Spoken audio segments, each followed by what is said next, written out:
Ugochi ọmanụ aka m bụkwa onye nke gị Ugochi tubelu Oraifite Nwa Adama anyị na-akpụ alụ asị nka chi tata bụ orie litere anyị ihe ọma asị nka nwoke na nwaanyị na-anụ olu ma ka ndị ichie gozie unu niile asị na ngwa ọbụla onye ji ekobe ezigbo nkụ n'afọ n'aka na gị asị m onye ọ na-achụbara anya daa kakaka ya ama ijiji ya ama anyị asị m ihe anyị ga-eri mbịa ihe iri ya bịakwana asị m onye gwọrọ anyị ọgwụ ya asa n'ọnụ ya nwụrụ asị m mmụọ niile na-anara oke uru mmụọ nnu mmụọ niile na-anara oke na orie nara oke na aja niile anyị chọrọ n'ụbọchị taa ise abụ m onye mgbasa ozi ọdịnala Igbo bụrụkwa nnukwu ụkọchukwu na Ugochi tubelu Odinana Temple abụ m nnukwu onye nchụaja anyị na-agba afa miri emi rụkwazi ọrụ mmụọ dị iche iche ozi m bịara na mgbede a bụ ka nza azịza na ajụjụ ụfọdụ ndị mmadụ na-ezitere m ozi na WhatsApp. Agwara m ndị mmadụ you cannot reach me except through WhatsApp. WhatsApp nọmba m adịrịbụa nke anyị na-afụ na-ede na screen onye WhatsApp nọmba m and up from my channel ka ị eji wee nweta ya then maọbụ na n'inwetakwa m na Facebook mana ihe ị ga-eji ma nke m ya agbụkwụ ya afụkwu ya the nọmba ga-adịkwa ị compare ya with nke ịfọ na YouTube dishon onyawa ịchọkwazi ịkpọ m video call. Ugochi tubelu Oraifite bụ afa m anyị na-agba afa miri emi aka na-ekwu na afọ a bụ isi maka na amata ihe bụ nsogbu gị amarụ ka a ga-esi wee kwọnyawa onye ukwu ụgbọala na Ugochi tubelu Odinana Temple maka ndị chọrọ igburu mmụọ na-apụ apụ anụ aka na-egburiri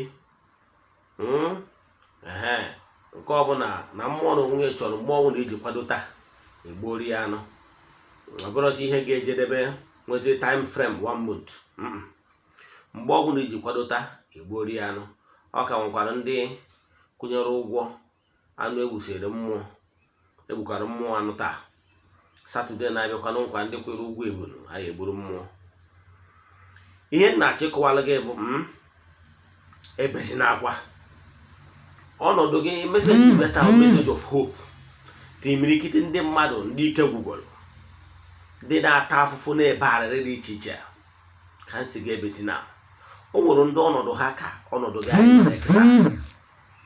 njọ mana taa they are smiling and you too yes gị na-ene m anya you smile.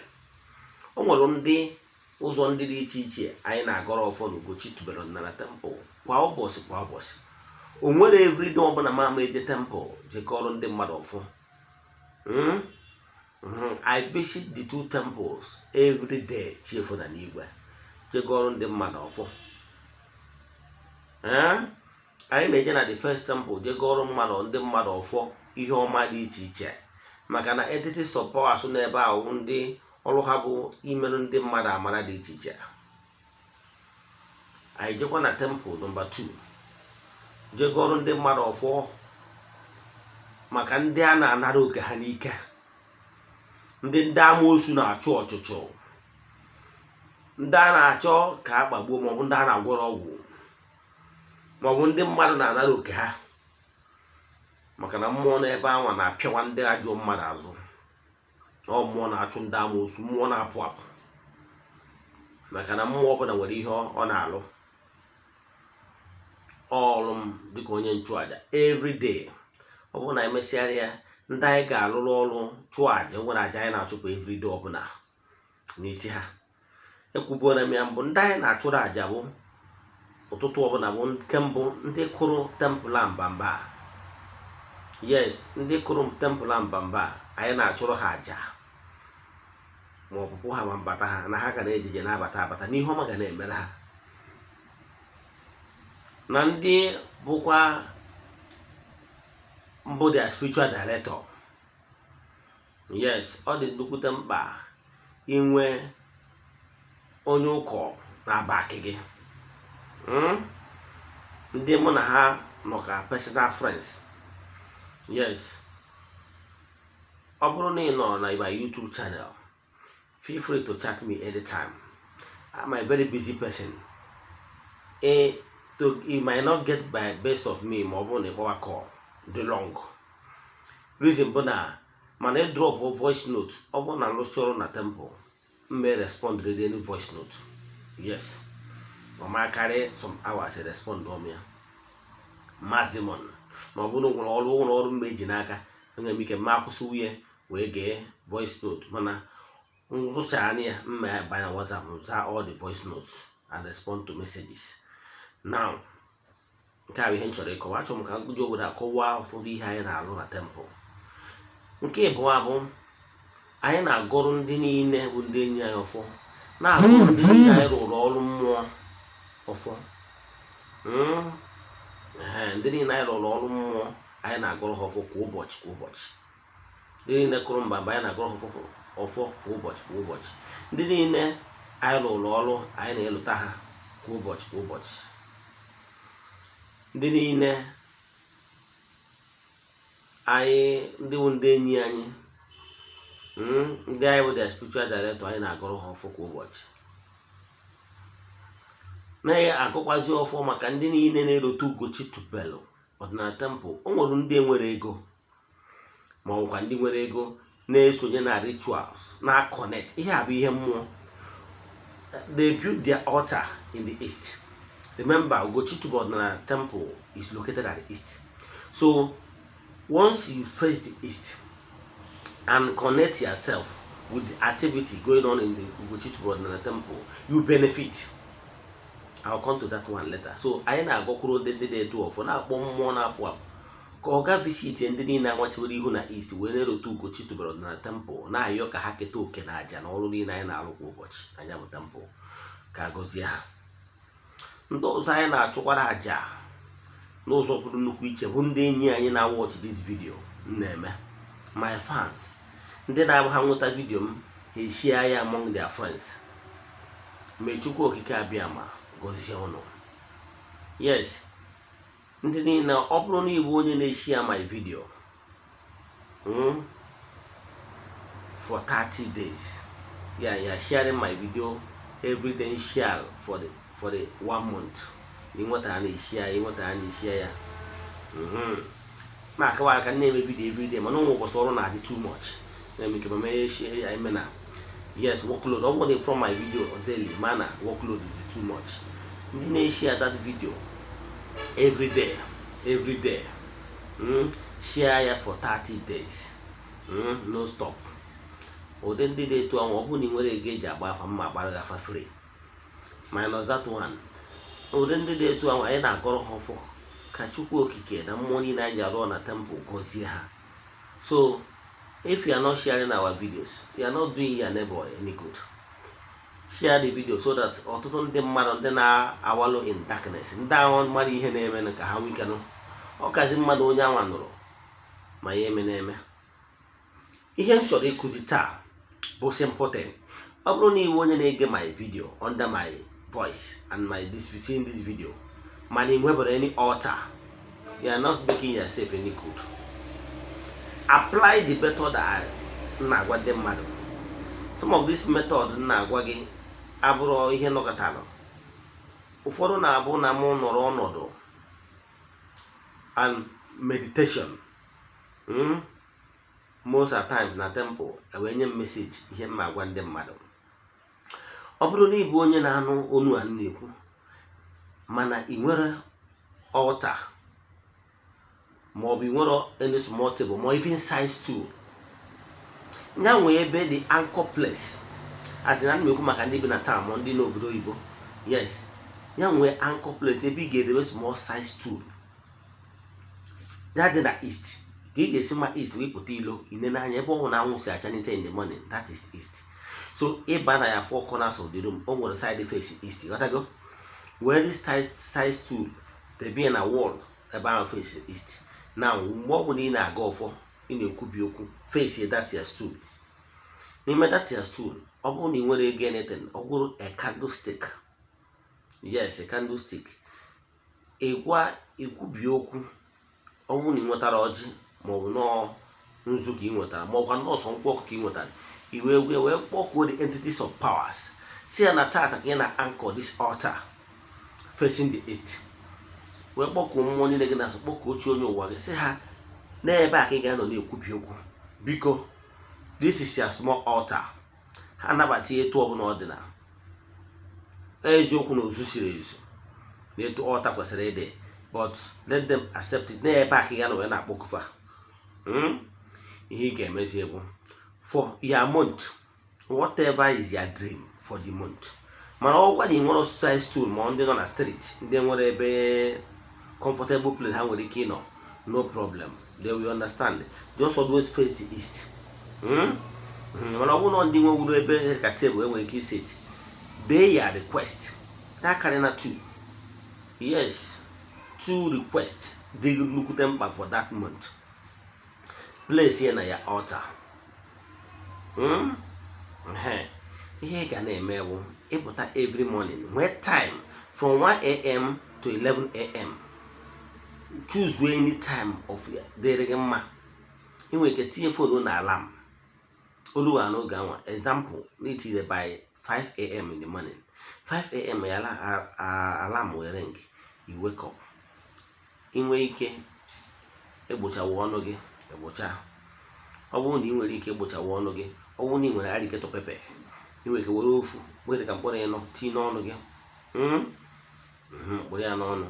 Ekpụrụ ya n'ọnụ, ihe ị ga-eme owu ichie ego na that ya east, ebe ahụ ọta gị nọ. Ị nweela candle lighting ya. Ọ bụrụ na ị nwere, no problem, ọ ihe onye nwere ka o ji n'aka. Ọ bụrụ na arịketo pepe ka ị nwere tinye n'ọnụ, itinye ọnụ, ifesi that ya east. Ifesi east ya nwa, ikene mmụọ niile, kpọkuo chi onye ụwa m, kpọkuo Chukwu okike abịama, kene ha, kene ya ancestors, kpọkuo ha, sị ha na-ekene ego ha maka ihe ọma niile ha mere, especially na-ede ndụ, maka na ndụ bụ isi akụ. Iyozi ha, sị ha biko ha gbaghara amaghị eme gị. Ihe ozi ha na-agbaghị eme gị, ịyọọ ha ihe ọbụla bụ ihe wee obi gị, ụzọ ihe ịta, anchor ya na these 2 prayer points, anchor ya na that 2 things. Ihe na-agba anyị chọrọ, yọọ ha ya, ịyọchaje ha ebe anwa, iwee yozi ha, iwee kwubisi okwu kwuo na ihe ọma ga-emere gị, na ị ga-apụta ihe, na ị ga-edu ude, na-ekwu ise, na ị ga-ejere obodo na-arụ obodo, na ihe ọma dị na be ndị ọzọ, na ọ ga-abata be nna gị, na ihe ekweghị omume na-ekwe omume n'ebe ị nọ. Maka na adị ụka ibe na-agwa agwa. Kwubie okwu, positive things ịchọkwa ome na ndụ gị. Na ịma akụzi ọta, ikwe ndị gị na ha kwe nkwa. Ọ bụrụ na ịbụ onye akpọtụbere chi gị ma ọ na irubere ọrụ dị n'ụzọ gị, gwa ndị gị na ha so na ikwetago na ị ga-arụ ọrụ dị n'ụzọ gị, mana na ijiri ego. Na ọ bụrụ na ijiri ego eziokwu, mana ọkwa na iji ego ịrụcha ọrụ dị n'ụzọ gị, ọ ga-eme ọ dị fasta n'ize ekpere gị. Mana ọ bụkwa na iji obere ịrụtụ nwa obere, wee gwa ha doo n'one a ka iji ha sitere ụmụ ọmụnụ. Ọ bụ na 5 ka iji eme 5 a.m. 5 a.m. echi bịakwa, sị ha abịakwa m, irepitikwa ihe anyị kwuru yesterday. Ọ ga-emesikwa ya, ijewe ebe ị na-eje. Inwe nkwụ ọkụ, a sị nke tụsara ha nkwụ, ị ga-esikwa ya na mkpuchi onye ụwa ma atụsara gị nkwụ, etu ekpọm. Ọ bụgo n'ebe taa siri, no problem. Ezumezu mmụọ niile so m anụmatụrụ nkwụ. Ndị ichie ebe nne m na ndị ichie ebe nne m anụmatụrụ nkwụ. Tụsakọ ndị mmiri anụmatụsara nkwụ. Mmụọ ọbụla na-agba m ụgwọ anụmatụsara nkwụ. Na m enye ụlọ nkwụ ka ike wee do n'okpuru wee na-alụ m ọrụ, ma ya na ka na-apụ ọkụ. Ọ bụrụ na ịnweta hot, that is white hot, imesia ya, iwee si entities of powers niile na-alụ ọrụ n'Ugochi tubelu Odinana Temple, n'ihi na-atụrụ ha nkwụ. Ha biko na-enye ha nkwụ ka ike wee dịrị ha wee na-alụ ọrụ. Ha biko mee ka ị na-apụ ọkụ. Ha mee ka ị nweta ego ka ị wee nwee ike mee ihe dị n'ụzọ gị. Ha nyere ya aka ka ị keta oke na aja na ụfọdụ niile na-agụ na temple ụbọchị kwa ụbọchị. Ikwubizie okwu ihe dịghị mkpa for the day, clear positive things nchọ na ndụ gị. Ikwucha ya echikwa ebiakwa by 5 o'clock. Mee for 21 days, you give testimony. Ọ na-alụ ndị ọzọ ọrụ, ọ ya alụ ọrụ n'ebe ị nọ. ọ bụ ole so jide ezigbo obi eme ya. Imesia ya, why doing it? Ọ bụrụ na ihe nwetawa akwa ọkụkọ Igbo, were eze ndị chi gị iwe ya ancestors, the same method ị ga-use bụ chi onye ụwa m na m na-eji akwa ọkụkọ Igbo na-eze gị iwe ọ bụla na-ewe m nyabanye n'ime akwa. Imesia were obere mmanụ na nnu tee na akwara etara m sị ya na nnu na mmanụ adịghị okwu. Ọ bụrụ na ihe nwetawu junction ebe ụzọ gbalụ ịtọ maọbụ ịnọ itiwa ya, were 10 naira 15 naira 100 naira wee chụpụ aja n'ọnwụ n'inwe ihe ahụ maka aja wee ike ịchụwuru onwe gị na ọbụla nọ na village. Mana ndị nọ na town, forget it, don't do that one. Maka town nwere ike mmadụ fụwasị na-agwọ ọgwụ. Na nke a bụ ihe ị ga-eme. Imesia na-echefukwana idekwa that ya 2 prayer point dewe n'elu altar for that 21 days ị na-eme. The day ọ ga-adị 21 days ga-eme elapse, wetata akwụkwọ ahụ ife odoro efodu, that prayer point ya mụnye ya ọkụ. Ọkụ si na kandụl ahụ ị na-eji alighten. O lechaa ịpụta n'ilo fopia everything air. Ime ihe a na-agwa wute obiọma, ị ga-afụ na ego ga-abịa, ego ihe edemezi ihe dị n'ụzọ gị. Abụkwa m Ugochi tubelu Oraifite. Achọrọ m ka vidio atọ nnukwu ogo, mana onwe ajụjụ ọbụla maọbụ ihe ọbụla ịghọtara n'ihe ahụ kwuru ejụọ m. Lụtakwa ose ọjị ahụ onye na-enwetawa ose ọjị na-anyị na-abụ n'ọnụ, ị ga-ata ya. Mgbe anyị ekpu ya n'ọnụ, iyi akwụ ya n'ọnụ wee kwubie okwu ihe ị chọrọ. Ikwubicha okwu ịta ya, ịtasizie ya, ịpụpụ ya pụa pụa pụa 4 times. Kachi orie ritere gị ihe ọma. Abụkwa m onye nke Ugochi tubelu Oraifite. Send ya message na 08057837672. Ugochi tubelu Oraifite. Asị nke ọmaka merụ nwoke merụ nwaanyị.